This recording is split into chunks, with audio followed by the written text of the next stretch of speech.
When you reach 90 years old like I have, you start to understand something that nobody really tells you when you're young. Time isn't what you think it is. I've lived through 9 whole decades, and I can tell you with absolute certainty that the most valuable things you can pass down to your grandchildren aren't the things you buy at stores or leave in your will. No, the most precious gift is something that grows. Something that keeps giving long after you're gone from this earth. I'm talking about planting something in those small spaces we all have, even if it's just 10 square feet. And today, at 90 years old, I want to share with you the secret that changed everything for my family, and it might change everything for yours too. Let me take you back. I was 45 years old, standing in a cramped apartment in the city with barely any outdoor space. My daughter had just given birth to my first grandchild, and I remember holding that tiny baby and feeling this overwhelming sense of responsibility. I thought about all the things I wanted to teach this child, all the wisdom I wanted to pass down, and I realized something was missing. I had no land, no garden, no place where I could show them where food actually comes from.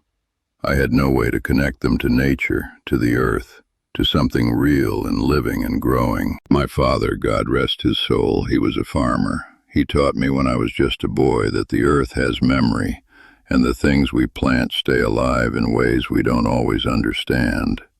He would say, "Son, what you grow teaches more than any book ever could." When he passed, I inherited his wisdom, but none of his land. Life had taken me to the city, to a concrete world, and I thought that knowledge would die with me. But then something beautiful happened. I was visiting my daughter one summer afternoon, and she was frustrated because she wanted to grow something, anything, but she only had a small balcony, 10 feet by 10 feet roughly. She was apologizing for the space, saying she wished she had more. And that's when my father's voice came back to me. I remembered what he had shown me as a child, and I realized that limitation is actually opportunity. Small spaces force you to be intentional. They force you to choose wisely, to think about legacy, about what really matters. That day changed everything. I started to research, to think deeply about what single plant, if you could only choose one, would give the most to the next generation. Not just food or beauty, but knowledge, connection, healing, and memory. After months of thinking about it, reading about it, talking to old farmers I knew, the answer became so clear to me that I wondered why I hadn't seen it immediately. I'm going to tell you what it is, and I want you to really listen to why this matters so much. The answer is an herb tree or a productive fruit tree that can grow in containers. But specifically, I'm talking about planting a medicinal herb garden, or a fig tree, a lemon tree, or an apple tree in a dwarf variety.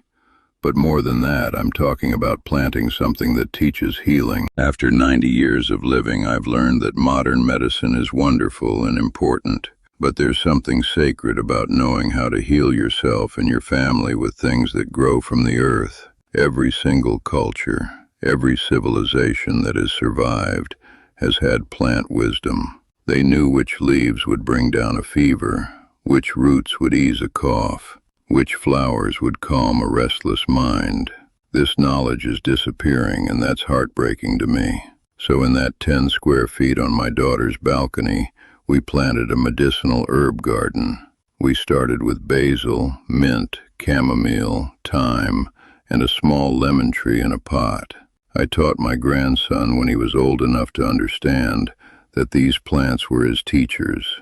Every herb had a story, a purpose, a gift it could give to his body and his family. Let me tell you what happened over the next 15 years. My grandson grew up watching these plants. He learned that chamomile tea wasn't just tea, it was nature's way of saying rest. He learned that fresh mint wasn't just flavor, it was medicine for his stomach. He learned that thyme had been used for thousands of years to support breathing. He watched his mother make poultices and teas, and he understood, in a way that no health class could ever teach him, that the earth provides what we need. When he was 12 years old, his friend got terribly anxious before a big test at school. Instead of buying something from a store, my grandson made a chamomile tea.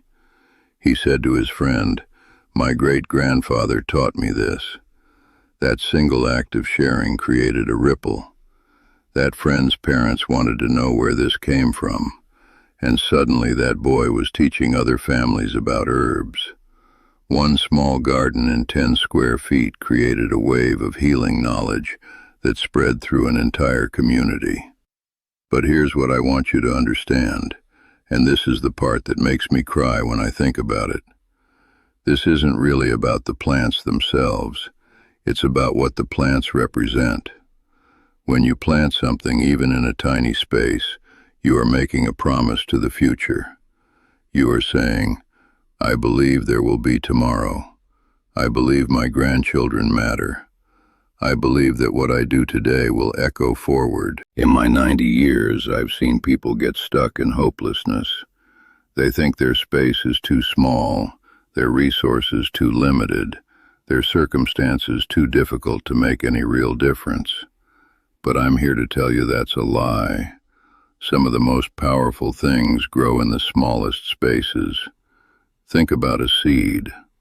A seed is the most humble thing in nature. It's smaller than your fingernail. It requires nothing but basic care. Yet from that seed comes everything. From that seed comes food, comes healing, comes oxygen, comes hope. When you teach your grandchild to plant a seed and watch it grow, you are teaching them that big things start small.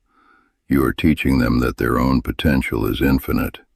You are teaching them that they have the power to create life, to heal, to provide. My daughter, now that she's a grandmother herself, she has expanded what we started on that balcony. She now has 3 different containers with different herbs, fruits, and vegetables. And every single time her grandchildren come to visit, the first place they want to go is the garden. They check on the plants, they harvest what's ready, and they help in the kitchen. They are learning self-reliance. They are learning that you don't have to go to a store for every single thing. They are learning that abundance comes from paying attention to what you nurture. I have to tell you something that will sound like I'm bragging, but it's not. It's just the truth. My eldest grandson is now 28 years old. He's a young man with his own apartment. And you know what he did first? He created his own small herb garden. Not because I forced him, not because he was trying to please an old man, but because he understands, in his bones, that connection to living things is part of what makes life worth living. He's already teaching his own small children about plants. The circle continues. The knowledge doesn't die. Now, I don't want you to think this is just about sentiment and feelings. At 90 years old, I'm very practical. So let me give you the actual concrete reasons why this matters for your situation, whatever your situation is. First, financially. A small herb garden costs almost nothing to start. You need a few seeds, some soil, maybe some containers. That's it. A seed packet costs less than $1 and can provide herbs for months. Compare that to buying fresh herbs at a store every week. You'll save hundreds of dollars every single year. Money you can use for other things your family needs. When your grandchild is older, they'll understand that you showed them how to create abundance instead of just consuming it. That's a different kind of wealth. Second, health. I'm 90 years old. I've seen a lot of sickness, a lot of suffering, and I can tell you that so much of it could be prevented or eased with the knowledge of plants. Fresh herbs contain vitamins and minerals that your body needs. They contain compounds that have been studied and proven to help with inflammation, with digestion, with sleep, with mood. But beyond the physical benefits, there's something that happens when you drink tea that you grew yourself. It tastes different, it feels different. There's a connection to it that you don't get from something wrapped in plastic. Your body responds better because your mind and spirit are engaged. Third, education. What you're doing isn't just gardening. You're teaching biology, chemistry, patience, responsibility, and wonder. You're teaching your grandchildren that life is a process, that things take time, that care and attention matter. These are lessons that a child absorbs through their hands and their senses, not through words. When my grandson planted his first seed and watched it grow into a plant that helped his mother feel better when she was sick, he learned something no teacher could have taught him in a classroom. Fourth, connection. In our modern world, everything moves so fast. Nobody has time for anything. Grandparents and grandchildren are separated by technology and distance. But a small garden is something you can do together. You can plant together, water together, harvest together, and cook together. These are moments that create memory, that create bonds, that create love. At 90 years old, I would trade anything for more of those moments with my family, and I'm blessed that we created them through something as simple as a garden. Fifth, and this is something I think about every single day now, resilience. The world is changing. Technology is beautiful, but it's also fragile. Supply chains can break, systems can fail. But a plant knows how to survive. If your grandchild learns how to grow food and medicine in a small space, they have learned something that will help them no matter what happens in the world. They've learned that they can provide for themselves. They've learned that they can heal themselves. That's true power. I want to share one more story with you because I think it captures everything I'm trying to say. 5 years ago, during a difficult time, my youngest granddaughter came to stay with us for a month. She was going through a lot, struggling with worry and fear about her future. She was maybe 16 years old, that difficult age when the world feels too big and too scary. She wasn't talking much. She was just sad and stuck. One morning I asked her if she wanted to help me in the garden. I still keep my herbs, even now at 90, though my hands aren't as strong as they used to be. She shrugged, but she came. We sat together in that small space, maybe 10 feet by 10 feet, and we didn't talk about anything important at first. We just watered the plants. We pulled out a few dead leaves. We harvested some mint. Then I told her about my father. I told her that when I was her age, I felt scared too. I felt like I didn't know who I was or what I was supposed to do. And my father took me to the garden and he said something I've never forgotten. He said, "Everything you need to know about life is happening right here in this garden. Things grow when you care for them.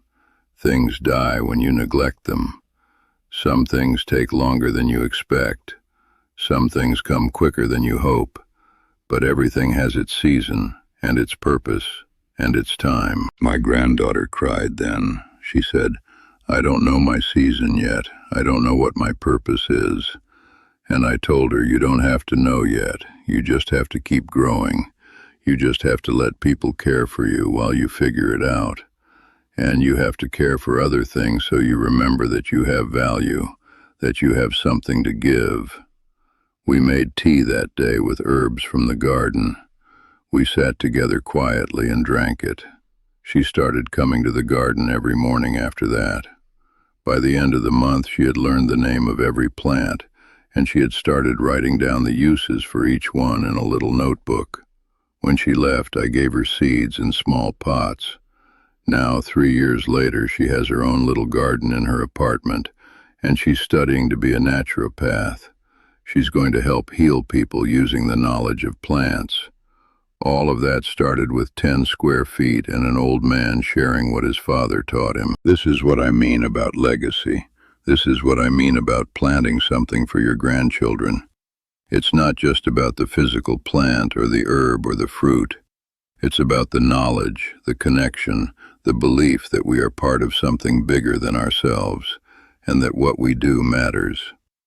I'm 90 years old now, and I don't know how much time I have left. None of us do, really. But I know that the things I planted with my family will continue growing long after I'm gone. My grandchildren will plant with their grandchildren. The knowledge will pass forward. The love will pass forward. The belief that we can heal ourselves, provide for ourselves, and care for each other will pass forward. If you're watching this and you don't have space for a garden, that's okay. But if you have 10 square feet, or even 5, I'm begging you to use it. Plant something that grows. Plant something that feeds or heals or nourishes. Plant something that your grandchildren will remember, that will connect them to the earth and to you. Don't wait until you're 90 to wish you had done it sooner. Start today. And please, if you found something valuable in what I've shared, subscribe to this channel. Share these videos with your family. Let's keep this old wisdom alive together. Let's make sure that when we're gone, the next generation knows how to grow, how to heal, how to hope. That's the real treasure we leave behind, not money or possessions, but knowledge and love, and the ability to create life from something as small and humble as a seed. Thank you for watching To an Old Man's Story. Now go plant something beautiful for the future.